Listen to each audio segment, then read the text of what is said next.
नमस्कार दोस्तों, BBr classes आप लोगों का हार्दिक स्वागत है। मैं विक्की चौधरी। देखेगा भाई, जैसे कि हमारा हिंदी में टॉपिक चल रहा था वर्णमाला, और वर्णमाला के टॉपिक में हमने यानी कि जहां तक बात है कि हमने स्वर और व्यंजन कंप्लीट कर लिए थे, और आज बात करते हैं जो क्या वर्णमाला का जो लास्ट पार्ट है, यानी कि कह सकते हैं लास्ट क्लास होगी, जिसमें से क्या हमें पढ़ना है अल्पप्राण, महाप्राण, सघोष और अघोष। तो भाई अल्पप्राण और महाप्राण किन्हें कहते हैं, अघोष और सघोष किन्हें कहते हैं, भाई इनकी संख्या कितनी कितनी होती है, भाई सघोष की कितनी होगी, अघोष की कितनी होगी, अल्पप्राण की कितनी होगी, महाप्राण की कितनी होगी, उन सब के बारे में बात करेंगे। और भाई आप निश्चिंत रूप से आप चिंता बिल्कुल ना करें, जैसा बाकी सब कुछ याद हो गया वैसे ही ये भी टॉपिक आपका क्लियर हो जाएगा। अल्पप्राण, महाप्राण, सघोष, अघोष आप कभी नहीं भूलेंगे। देखिएगा भाई, वीडियो में अंत तक बने रहें, ठीक है। बात करते हैं भाई किसकी, अघोष और सघोष, अल्पप्राण और महाप्राण की, ठीक है। अब भाई अघोष और सघोष वर्ण, तो भाई एक तरफ लिखता हूं मैं अघोष और सघोष, एक तरफ लिखते हैं क्या भाई हम अल्पप्राण और महाप्राण, अल्पप्राण और महाप्राण, ठीक है भाई। इनका नाम जो है, इनके नाम में ही इनकी पूरी परिभाषा, पूरा सब कुछ इनमें ही छिपा हुआ है, बाकी कोई चीज कहीं से बाहर से कहीं नहीं आई है, ठीक है। अब देखिए भैया, बात करते हैं बड़े अच्छे से और बड़ा सही से। देखिए अब सबसे पहली बात आती है कि बोले साहब, जब अल्पप्राण और महाप्राण और सघोष और अघोष की हम बात करते हैं तो सबसे पहला हमारे दिमाग में एक चीज आती है कि बोले साहब इन्हें हम कितने वर्णों में लेंगे, क्योंकि हमने 44 वर्ण भी पढ़ लिए, हमने 42 52 वर्ण भी पढ़ लिए, हमने 49 भी पढ़ लिए। अब बात करें तो इनकी कैसे करें, ये कैसे कैसे याद करें कि बोले साहब इनकी संख्या कितनी होती। तो मेरे भाई मैं एक चीज आप लोगों को बता दूं, आप लोग दिमाग में बैठा लेना कि अघोष और सघोष, चाहे तो इन्हें पूछ ले या अल्पप्राण और महाप्राण को पूछ ले, इनकी जो काउंटिंग या संख्या जो होती है वो 44 होती है, इनकी भी, और इनकी भी संख्या कितनी, 44। तो बोले जी एक बात ना आ गई फिर, बोले जी जो पहले मूल वर्ण थे, जब क्या वर्णमाला बनी थी, तो वर्णमाला बनने के बाद जितने वर्ण थे उनमें से होंगे। बिल्कुल सही सोच रहे हो, वही होंगे, उनसे अलग कुछ नहीं होगा। पर बात यह है कि बोले साहब अब करें कैसे। मेरे भाई स्वर होते थे, 11 स्वर थे, 33 व्यंजन थे, मैं उम्मीद करता हूं याद होंगे। 11 स्वर भाई ए आ ई उ, ठीक है, री तक, और भाई अंत में क्या आओ तक थे। अब उसके बाद 25 थे वर्गीय व्यंजन, जो क्या कछट तप की तालिका से मैंने समझाए थे, याद आए। फिर 4 थे अंतस्थ व्यंजन, यानी कि जो अंतस्थ बताया था, ठीक है, याद आ गया। फिर था उसके बाद कौन से थे, ऊष्म थे, ऊष्म यानी कि जिनमें गर्मी निकल रही थी, श और है, ठीक है, ये थे। अब इनमें से मैं बात करूं, देखे भाई मैं ज्यादा तो नहीं लिख पाऊंगा, लेकिन हां मैं कुछ लिख देता हूं जो कि आपके काम। देखे एक तो क्या भाई, यानी कि मैं लिख देता हूं, सबसे पहले लिख दूं मैं स्वर। स्वर कितने थे, 11 थे। एक तो क्या था, ए था, आ था, छोटी ई, बड़ी ई, छोटा ओ, बड़ा ऊ, भाई उसके बाद री आया, फिर क्या आया, ए आया, फिर ए आया, फिर ओ था, और एक क्या था, आओ था। इतने तक मैं उम्मीद करता हूं ये 11 स्वर थे। फिर उसके बाद भाई हमारे क्या, यानी कि वर्गीय व्यंजन। अब वर्गीय व्यंजन कौन से थे, जैसे क्या मान लिया मैंने, कौन सा था, कै वर्ग था। एक ही वर्ग ले लूंगा, कै, उससे ही काम चल जाएगा, ठीक है। कै वर्ग है, कै वर्ग में कौन कौन से वर्ण थे, कै, ख, ग, घ और कौन सा, ण। भाई ये 5 वर्ग होते हैं, मैंने उनमें 5 में से एक ही वर्ग लिख रहा हूं, पहला वर्ग लिख रहा हूं, फिर उसके बाद च वर्ग आएगा, ठीक है। ऐसे ही इस प्रकार से होंगे, कचट तप वाला कै, च, ट, त और पै वर्ग, ये इस प्रकार से होते हैं। एक ही लिख लें, एक में बात समझ में आ जाएगी तो सारों में आ जाएगी। फिर उसके बाद भाई अंतस्थ होते हैं हमारे, अंतस्थ। अंतस्थ व्यंजन है भाई, वो कौन से हैं, य, र, ल और व। भाई ऊष्म है, और ऊष्म कैसा होंगे, वो होंगे श और है। इनका उच्चारण अच्छे से करना पाते तो भाई हम ऐसे इनका जुगाड़बाजी से लिखते हैं, ठीक है। ये क्या हो गया, है हो गया। अब इस पर बात करें भाई, अब बात कैसे करनी है, बोले जी होंगे कैसे कैसे, उनकी बात करें। देखिए भाई अघोष और सघोष का मतलब भाई इनके नाम से सीख ले कि ए का मतलब क्या होता है, घोष का मतलब क्या होगा। फिर स है, उसके बाद घोष है, इसमें प्राण है, इसमें भी प्राण है, इसमें अल्प लग रहा है, इसमें महा लग रहा है, कोई दिक्कत नहीं है। देखिए जब भी भाई मैंने बताया आप लोगों को कि जब भी किसी भी शब्द के साथ में ए वर्ण लगा हुआ होता है तो वो क्या भाई हमेशा नकारात्मक के रूप में कार्य करता है। और जब भी स वर्ण लगा हुआ होता है तो वो किसके भाई सकारात्मक के रूप में प्रयोग होता है। जैसे क्या इसमें लिखा हुआ है ए और इसमें लगा हुआ है क्या स, तो स का मतलब तो होगा भाई क्या, यानी कि सकारात्मक। ए का मतलब होगा यानी कि नकारात्मक। जो नकारे वो कहलाता है नकारात्मक, जो क्या सकारे, यानी कि कह सकते हैं जो क्या उस बात को मान ले वो क्या होता है, या बढ़ावा दे वो कहलाता है भाई क्या सकारात्मक। अब बात करें देखिए घोष का मतलब क्या होता है। देखिए घोष का मतलब भाई मैं इस तरीके से समझाना चाह रहा हूं आपको। आपने एक शब्द सुना होगा घोर।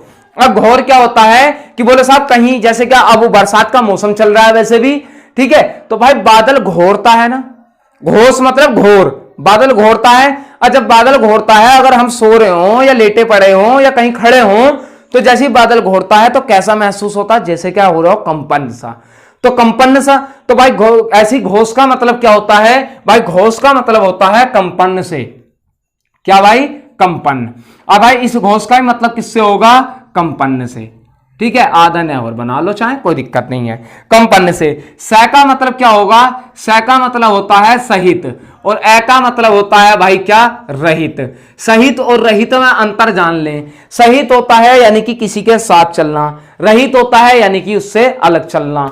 तो भाई इसका मतलब यानी कि जिनमें कंपन होगा वो कौन से सघोष, और जिनमें कंपन नहीं होगा वो क्या होंगे, अघोष।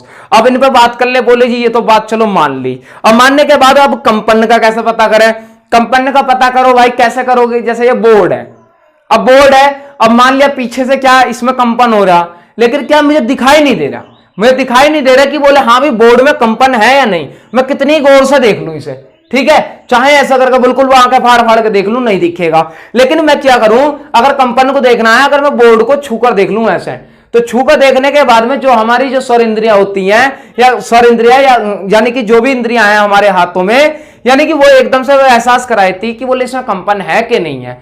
क्योंकि अगर जैसी छूओगे तो भाई हाथों में वाइब्रेशन सा होगा, यानी कि जैसा फोन है, अब फोन अलग रखा है, किसी ने ऐसे पकड़ रखा, बोले पता नहीं वाइब्रेशन हो रहा नहीं हो रहा, लेकिन जैसे ही आपने वो छुआ तो उसमें वाइब्रेशन है, तो इसका मतलब छूकर पता चलेगा।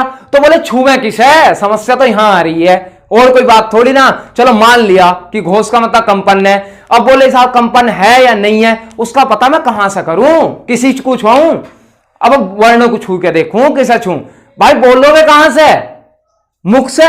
अच्छा मुख से बोलोगे तो मुख से बोलने के साथ साथ जो ये कंठ होता है तुम्हारा, यानी कि गला है, भाई यही तो कंपन करेगा, यही तो आवाज निकालता है। किसी का कहते हैं ना जैसे आवाज बैठ गई, क्या कहते हैं चलो गला बैठ गया, तो गला बैठ गया भाई, गला ही तो आवाज दे रहा है, यानी कि जो आपका कंठ है वही तो आवाज दे रहा है। और जैसे कि आप इस पर हाथ लगा के देखोगे, या आप बोल लो, कुछ भी बोल लो, A to Z कुछ भी बोलो, अपना नाम लो, किसी का लो, या कोई बात कहो, तो आप ऐसा करके हाथ रख के देखियो भाई, इससे तब पता चलेगा कंपन हो रहा है कि नहीं हो रहा, हो रहा होगा, देखो करके देखो खुद ही, हो रहा है, उम्मीद कर रहा हूं हो रहा होगा, बिल्कुल समझ में आ रही होगी बात इतनी। अब जो आ रही है तो बोले जी इन वर्णों से क्या लेना देना, फिर वर्णों से लेना देना है मेरे भाई, क्यों ना है, क्योंकि भाई अब इनमें से कोई सा भी वर्ण आप बोलकर देखोगे तो यानी कि हाँ हाथ लगाकर देख लेना, जहां कंपन ज्यादा होगा तो समझ लेना वो कौन से हैं, सघोष। और जिनमें कंपन कम होगा, यानी कि होगा तो सब में भाई, लेकिन बहुत कम मात्रा में होगा, वो क्या कहलाएंगे, अघोष। और जिनमें बहुत अधिक मात्रा में होगा, यानी कि घोर सी हो गया, बादल घोरता, तो वो कौन से होंगे, सघोष होंगे। देख लें करके भाई। पहले मैं लेता हूं कै वर्ण, यानी कि ये जो 25 है, 25 पर बात करता हूं, क्योंकि भाई स्पर्श वर्गीय व्यंजनों की संख्या 25 है, उनमें से एक वर्ग लिख लिया कै, जो पहले के साथ व्यवहार होगा वही सरो के, ये पहला वर्ग है, ये दूसरा है, तीसरा, ये चौथा, पांचवा, यानी कि प्रत्येक वर्ग का पहला, दूसरा, तीसरा, चौथा और पांचवा। इसके बाद भाई 6 वर्ग ले लेते हैं, आप चाहे लिख दूं, लो च, छ, ज, झ, अय। इसके बाद क्या ट वर्ग जाएगा, टैट है, डेड है, तो जो इसका आएगा तो वो सैरों को मान लेगा, यानी कि एक परिवार है, जो इसने हाँ कर दी तो हाँ है, ठीक है, ऐसे ही। अब इसमें से आप बोल के देखो कै, हाथ रख लो, सभी रख लो, हाथ रखो, रखने के बाद बोलो कै, ख, ग, घ, ण, कै, ख, ग, घ, ण।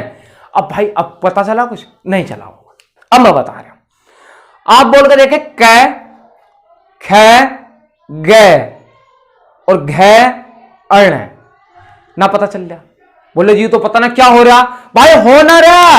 आप कै और ख बोलोगे तो देखो बहुत कम कंपन है, कै, ख, ग, घ, ण, जैसे ग घ उड़ना बोल रहे हो तो भाई क्या हो रहा है पता, आंधी सी चल रही है, आंधी सी दे चाहे करके देखो फिर दोबारा, क ख ग घ आंधी सी चल रहेगी। अरे आंधी सी चल रही है तो इसका मतलब कौन सा भाई, पहला और दूसरा जो होगा वो तो क्या होगा, इनमें कंपन कम है तो यानी कि प्रत्येक वर्ग का पहला और दूसरा वर्ण तो क्या होंगे, अघोष। लेकिन तीसरा चौथा और पांचवा क्या होंगे भाई, तीसरा चौथा और पांचवा वर्ण जो होंगे वो क्या होंगे, सघोष। अब भैया ये वर्णों का पता चल रहा है, जो तालिका बनवाई थी कचरतब वाली उसमें से क्या, यानी कि पहला और दूसरा चाहे छ छ हो चाहे उसके बाद ट ठ हो, वो कोई सा भी हो, जो पहला और दूसरे वाली लाइन में आएंगे ना वो सारे के सारे क्या होंगे, वो अघोष होंगे। और सघोष कौन से होंगे, बोले जो बाद के तीन बचे ना प्रत्येक लाइन में, तीसरा चौथा और पांचवा, वही क्या होंगे, बोले सघोष होंगे। कुछ लोग इन्हें ऐसे भी याद करते हैं, 12 345 कोड वर्ड भी कर लेते हैं, ठीक है। लेकिन भाई इनमें जाकर चक्कर काट जाऊं, बोले इनका क्या कोड वर्ड लाऊं मैं फिर, तो भाई उनकी तो मैं झंझट ही खत्म कर रहा हूं। अंतस्थ को कैसे, अब अंतस्थ में बोल के देखो, बोले वही काम करना, य रे ले वे, उसके बाद बोला श है। जैसे आप इन्हें बोल रहे हो, बोल के देखो भैया, करना पड़ेगा ना चले वरना काम। अंतस्थ बोला य रे ले वे, सरों में कंपन है, बोल के देखो श और है। जैसे आप है बोल रहे हो, इन तीन को छोड़कर यानी कि सारों में, अंतस्थ में भी और उस व्यंजन में से है जो है, इनमें सभी में कंपन है, इनमें कंपन नहीं है, चाहे बोल के देखो श। जैसे बोलो आप है तो है में कंपन है, अरे है में कंपन है तो इसका मतलब क्या भाई, जो यह है र है ले वे और एक क्या है, ये क्या है भाई, ये सघोष है। बच्चे कौन से, ये बच्चे स बच्चा श बच्चा और श बच्चा, इनमें कंपन नहीं है, अघोष हो गए।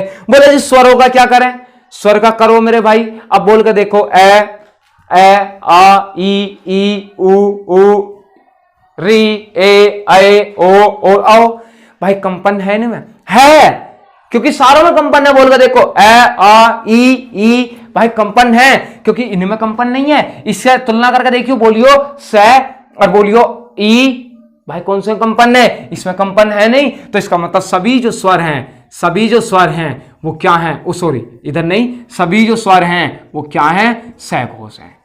सभी स्वरों की संख्या कितनी हुई, 11 हुई। अब इनकी भाई संख्या पता कर लूं कि देखो, अब यहां तक तो पता चल गया कि अघोष और सघोष वर्ण जो होते हैं वो भाई ये होते हैं, इनसे अलग और कोई से नहीं होते हैं। इनकी टोटल संख्या पूछ ले सघोष और अघोष वर्णों की तो 44। अब भाई प्रश्न ये भी तो बन सकता है कि अघोष वर्णों की संख्या कितनी है और सघोष वर्णों की संख्या कितनी है। तो देखे भाई, अब ये जो एक आया तो यानी कि ये वाला जो था एक, तो इस लाइन में 5 थे, दूसरी वाली लाइन में 5 थे, तो 5 और 5 कितने हो गए, 10 और 3 कितने हो गए, 13। तो अघोष वर्णों की संख्या कितनी हो गई, 13 हो गई। अब इसके बाद इसमें देखूं, 3 तो भाई तीसरी लाइन में होंगे, वो 5 तो होंगे तीसरी लाइन में, 5 ही होंगे चौथी लाइन में और 5 ही होंगे पांचवी लाइन में। तो 15 तो ये हो गए, 15 और 5 20 और 11 कितने हो गए भाई, 31 और 13 को मिला दूं, दोनों को मिला दूं, टोटल संख्या कितनी हो गई, 44। मेरे भाई 44 ही तो थे। अगर पूछ ले कि अघोष वर्णों की संख्या तो कितनी होगी, भाई कितनी है, 13। पूछ ले सघोष वर्णों की संख्या तब कितनी होगी, 31 होगी। और पूछ ले सघोष और अघोष वर्णों की संख्या तो 44 होगी। बात उम्मीद करता हूं बात समझ में आ गई होगी। ठीक है भाई, अगर समझ में आ रही हो, बात बढ़िया लग रही हो तो भाई चैनल को सब्सक्राइब और वीडियो को अधिक से अधिक शेयर करते रहें और भाई वीडियो को लाइक जरूर किया करो। ठीक है, इसके बाद भाई कल क्लास नहीं हो पाई थी, ठीक है, किन्हीं कारणों की वजह से बतरी कोशिश करी, ना बैठा हिसाब, ठीक है। लेकिन क्या अब उसके लिए भाई माफी चाहते हैं। आज है क्लास, आज होंगी क्लास, 2-3 क्लास आपको मिल जाएंगी। ठीक है, अब बात करते हैं इस पर, अब किस पर, अल्पप्राण और महाप्राण पर। अब भाई अल्पप्राण और महाप्राण क्या चीज है, अब भाई प्राण है, बोले जी अल्प तो चलो दिख रहा है लेकिन प्राण तो कॉमन चीज है। प्राण क्या होता है भाई, प्राण होता है जैसे कहते हैं तेरे प्राण निकल गए, क्या कहते हैं ना कि बोले भाई तेरे प्राण निकल गएगा। अब भैया प्राण, अब भाई प्राण देखे किसी ने, किसी के निकलते हुए, बोले हाँ वो तड़पता हुआ आदमी देखा। प्राण देखे कि बोले हाँ लाल रंग के निकल गए भाई इसमें से तो, या हरे रंग के निकल गए, या गुलाबी थे, पीले थे, काले थे, ऐसे थे वैसे थे, बोले गोल गोल थे, तिकोने थे, ऐसे देखे किसी ने, नहीं देखे ना। अब जब नहीं देखे कोई बात नहीं, जब प्राण दिख नहीं सकते, एक बात तो ये सिद्ध हो गई। दूसरी बात, अब एक बात बताओ मुझे, घर पंखा चलता, फैन चलता है, चाहे छत वाला हो या टेबल फैन हो या वैसा हो, ठीक है। अब जब वो हवा जो देता है, जो हवा देता है, जो हवा हम लेते हैं उससे, तो क्या वो पंखे में ऐसा बोल रहे हाँ भाई हवा देनी शुरू कर दी, पता चलता? नहीं चलता ना, दिखती नहीं है ना। आज जब नहीं दिखती, हमें पता कैसे चलता कि साहब ये हवा दे रहा? जब हमारे शरीर पर आकर ठंडक का वो कहते हैं महसूस होती है या एहसास कराती है, अपनी उपस्थिति का एहसास कराती है, जब हमारे शरीर को छूती है तभी तो पता चलता। अब जब वो पता चल रहा है, या ये थोड़ी है पंखा लाल रंग की हवा दे रहा है, बोले देने लगा, वो देने लगा लाल रंग की या हरे रंग की, ऐसा है। तो भाई ऐसे ही होता है प्राण। तो भाई इसका मतलब जो प्राण होता है, तो प्राण का मतलब किससे हो गया? प्राण का मतलब हो गया वायु से, यानी कि हवा से। हवा से प्राण का मतलब हो गया क्या? हवा से। आदमी के अंदर प्राण कुछ ना होते भैया, वो हवा भरी हुई हो एक, जैसे कि ट्यूब में हवा भरी हुई हो ना, ऐसे ही जैसे ट्यूब में से भैया हवा निकल गई, ट्यूब खत्म, ऐसे ही क्या हो, आदमी में से हवा निकल गई तो आदमी खत्म, और कुछ ना होता। देखें अब इसमें क्या है, उसने अल्पप्राण और महाप्राण। अल्प का मतलब होता है कम, ये जानते हो, अल्प का मतलब होता है कम, यानी कि बहुत कम मात्रा में। अब महा का मतलब होता है अधिक या ज्यादा, यानी कि जिन वर्णों का उच्चारण करते समय मुख से वायु, अल्पप्राण मतलब वायु कम मात्रा में निकले, अल्पप्राण। और जिन वर्णों का उच्चारण करते समय वायु यानी कि प्राण, वायु बहुत अधिक मात्रा में निकले, महा मतलब अधिक मात्रा में निकले, महाप्राण। इनकी संख्या कितनी? 44। बात कर ले कौन कौन से। अब कै वर्ण देख ले, ठीक है, अब इन्हें छोड़ दो, अब उनकी बात करनी है। वर्ण वो भी यही होंगे। अब इससे तो मैं बोलूं, अब बोले वायु का कैसा पता चलेगा? अब भैया जब तुम्हारे शरीर को छुएगा तभी तो पता चलेगा। पंखा कितनी तेज हवा दे रहा, तुम्हें क्या पता कैसी दे रहा कैसी नहीं दे रहा, जब तक उसे छुओगे ना, देखोगे ना, हाथ लगाए के। जैसा देखा है ना कि बोले हाँ दे रहा है, देखो हवा आ रही है क्या, हवा तेरे को आ रही है क्या, ऐसा हाथ कर ले, ठीक है। तो वैसे ही अब हवा कहां से निकलेगी भाई? मुख से। अगर मुख से निकलेगी तो भाई इसका मतलब हाथ मुंह के सामने लगाना पड़ेगा। अच्छा हाथ मुंह के सामने लगाना पड़ेगा तो लगा लो, फिर लगाओ भैया, लगाओ जल्दी। देखे अब मैं बोल रहा हूं, मैं भी तो लगा रहा हूं, तुम भी लगाओ। देखिए जैसे कै, खे, कै में ज्यादा निकली या खे में? खे में ज्यादा निकली ना, खे में ज्यादा एकदम हाथ पे लग रही है धड़ाक से। अच्छा धड़ाक से लग रही है तो एक तो भाई मैं खे को अंडरलाइन गोल कर दूं, क्योंकि भाई ये ज्यादा निकली ना। गे, खे से ज्यादा निकली, कम निकली। घे, बोले घे में ज्यादा लग रही है, घे में ज्यादा लग रही तो भाई गोल कर दिया। अड़ कम लग रही है, तो यानी कि जैसे ही आपने बोला कै, कै, खे में ज्यादा निकली, गे, घे में ज्यादा निकली, इड़े में कम निकली। तो इसका मतलब भाई प्रत्येक वर्ग का पहला, तीसरा और पांचवा क्या हो गए? अल्पप्राण। पहला, तीसरा और पांचवा वर्ण क्या हो गए? अल्पप्राण। इनकी संख्या कितनी होती है? 15, क्योंकि 5 इसमें होंगे, 5 इसमें और 5 इसमें, कितने हो गए? 15 हो गए। अब इसके बाद बात करूं कि बोले साहब अंतस्थ में क्या होगा? अंतस्थ में बोल के देखो, य, रे, ले, वे, बोले चलो कुछ सही सा ना लगा। नीचे वाले बोल के देख लो, श है। भाई ये तो ऊष्म थे, गर्म वायु वैसी फेंक रहे थे पहले से ही। अच्छा फेंक रहे थे भाई, इनमें से तो निकलेगी। अच्छा इनमें से निकलेगी, लेकिन अंतस्थ में य, रे, ले, वे, हाथ में ना लग रही जाएगा। अच्छा ना लग रही तो यहां को रख दो, ठाएगा कोई दिक्कत ना। अरे भाई कोई कह दी है कि बोले हाँ लगाओ तुम, य, रे, ले, वे, ये क्या हो गए? अल्पप्राण। महाप्राण में कौन कौन से बचे थे भाई? दूसरा और चौथा वर्ण, और क्या बचा भाई? यानी कि श और क्या भाई? है। ये 4 हो गए। अब बोले जी अब स्वर क्या होंगे? अब स्वर का उच्चारण करते थे बच्चे छोटे छोटे, तो बोलना शुरू करा तो भाई अगर ज्यादा हवा होती तो व्यंजन ना बोलते भाई, इसका मतलब कम हवा निकलेगी। चाहे आप वैसे ही बोल कर देख ले, ए, आ, ई, हाथ पको बड़ी मुश्किल से पहुंच रही है, रगड़ती रगड़ाती, ठीक है ऐसी। अब क्या भाई? इसका मतलब भाई सभी स्वर क्या हो गए भाई? सभी स्वर हो गए क्या? यानी कि 11 के 11 स्वर क्या हो गए? वो अल्पप्राण हो गए। संख्या पता करूं तो 5 इसमें होंगे, 5 इसमें और 5 इसमें, कितने हो गए? 15, 15 और 4 19, 19 और 11 कितने हो गए भाई? 19 और 11 मेरे हिसाब से तो हो गए 30। तुम्हारा हिसाब अलग चल रहा होगा। 5 और 5 10 और 4 कितने? 14। महाप्राण कितने हो गए? 14, अल्पप्राण हो गए 30, तो टोटल संख्या कितनी हो गई? 44। अगर 44 हो गई तो भाई क्या अल्पप्राण और महाप्राण भी खत्म हो गए, और सैगोस और आगोस भी, और वर्णमाला चैप्टर भी। ठीक है भाई, बहुत ही तसल्ली पूर्वक पढ़ाया है पूरे का पूरा चैप्टर। जो कोई नया जुड़ा हो भाई चैनल से, अभी अब वीडियो को देख रहा हो या वीडियो देखी हो, तो भाई इससे पहले आप प्लेलिस्ट में जाओ। देखो प्लेलिस्ट में थोड़ा सा मैं उसके बारे में बता दूं आपको। कुछ लोग कह रहे हैं कि बोले साहब आपको पता हो या ना हो, आप VVR क्लासेस डालें। VVR क्लासेस जैसी आप लिखते हैं, लिखने के बाद आपको YouTube पे भाई इस तरीके का एक आइकन बना हुआ आएगा, उसमें VVR लिखा हुआ होगा। उसके बाद इधर को नाम लिख रहा होगा, यहां सब्सक्राइब वाला सिस्टम होता है, यहां सब्सक्राइब लिखा हुआ होता है। यहां होती है भाई एक घंटी सी होती है, घंटी तो मुझसे ना बन पाएगी, खैर चलो कोशिश कर लूं। चलो घंटी बन गई, इधर घंटी होती है। अगर यो समझ लो यो किसी के पास सब्सक्राइब लिखो आ रहा है तो उसने सब्सक्राइब ना कर रखा, भाई ना कर रखा हो तो वो कर लियो, ठीक है। वो लाल से लाल खत्म हो जाएगा, लाल आ रहा है तो सब्सक्राइब करो या नहीं है। उसके बाद आता है क्या, बेल आइकन। बेल आइकन का मतलब होता है जैसे ही कल क्लास नहीं डली, अब बहुत सारों ने खोलकर देखी होगी, बोले साहब क्लास पता नहीं क्या है क्या नहीं, अगर क्लास डलती तो उनके पास नोटिफिकेशन पहुंच जाएगा। इस बेल आइकन को दबाओगे तो यहां आता है ऑल नोटिफिकेशन के नाम से, तो भाई उसे ऑल कर लो, तो भाई जैसी क्लास डलेगी तुम्हारे पास पहुंच जाएगी, ठीक। अब इसमें एक चीज बताता हूं, अब बोले साहब प्ले लिस्ट नहीं मिल रही, कुछ लोग ये कह रहे हैं जैसे ये VVR लिख रहा है भाई, इस पर जैसे ही आप क्लिक करोगे ना तो एक पेज खुलकर आएगा इस प्रकार से। पेज में जो ये पूरी तुम्हारी मोबाइल की स्क्रीन रहेगी, मैंने ज्यादा चौड़ी बना दी स्क्रीन, ये जो मोबाइल की स्क्रीन रहेगी इसमें इस जगह एक जगह तो लिखा हुआ होगा होम, एक जगह लिखा हुआ होगा वीडियोज, एक जगह होगा लिखा हुआ है क्या, प्ले लिस्ट, ठीक है, ऐसे प्ले लिस्ट। फिर आ गया चैनल लिख रहा होगा, फिर उसके बाद आ गया अबाउट है, ठीक है। तो जो प्ले लिस्ट है, प्ले लिस्ट को जैसे ही खोलोगे तो इसमें Hindi, math, reasoning, history, polity और ज्योग्राफी, ये सारी की सारी प्ले लिस्ट मिल जाएंगी।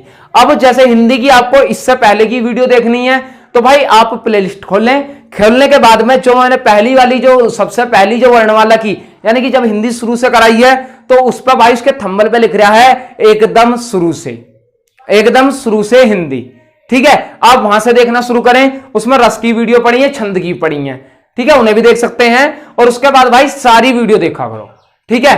देखो मैंने आज आपके लिए एक दिशा और दूरी की क्लास डाली है भाई, उसमें यह कोशिश करी है कि बोले भाई बहुत ही बेहतरीन तरीके से आप लोगों की समझ में आ जाए, तो भाई उस वीडियो को जरूर देखें, ठीक है। जब कोई चीज दे रहे हैं कम से कम आप, चलो मेरा तरीका समझ में नहीं आ रहा उसमें कोई दिक्कत नहीं, कम से कम जो क्वेश्चन लिखे हुए हैं उनका आप सोल्यूशन कर लो, खुद तो करके देख लो।